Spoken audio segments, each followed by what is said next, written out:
সফল হতে চাইলে এগুলো পড়ুন, ভাবুন আর নতুনভাবে পথ চলার জন্য নিজেকে প্রস্তুত করুন।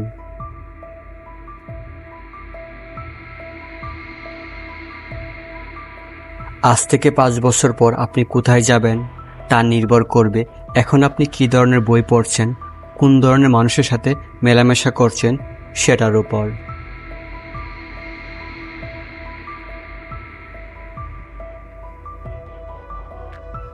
এডিসন বলেন, সাফল্য হলো 95% কঠোর পরিশ্রম আর 5% অনুপ্রেরণার ফল।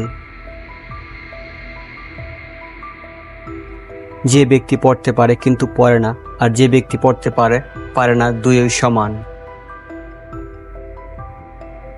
ফার্স্ট ইমপ্রেশন খুবই গুরুত্বপূর্ণ, কারণ কোনো কথা বলার আগে একজনের সাথে সাক্ষাৎ হওয়ার 3 থেকে 5 সেকেন্ডের মধ্যেই তার সম্পর্কে একটা ভালো ধারণা হয়ে যায়।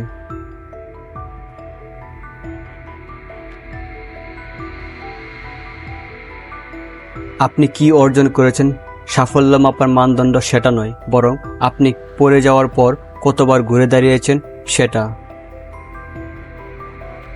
পরাজয়ের ভয় পরাজয়ের চেয়েও খারাপ।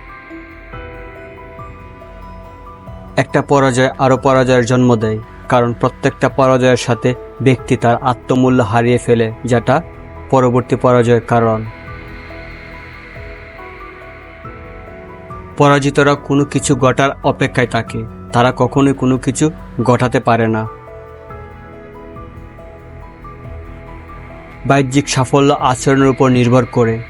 যদি আপনি নিজেকে চরিত্রবান, সাহসী, সৎ বলে বিশ্বাস করেন, তাহলে এগুলো আপনার আচরণের প্রতিফলন হবে।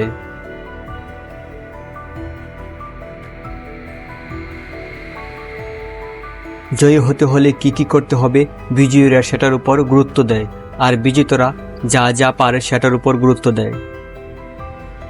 আপনি সবসময় যা করে এসেছেন এখনও যদি সেটাই করেন, তাহলে সবসময় যা পেয়েছেন এখনও তাই পাবেন।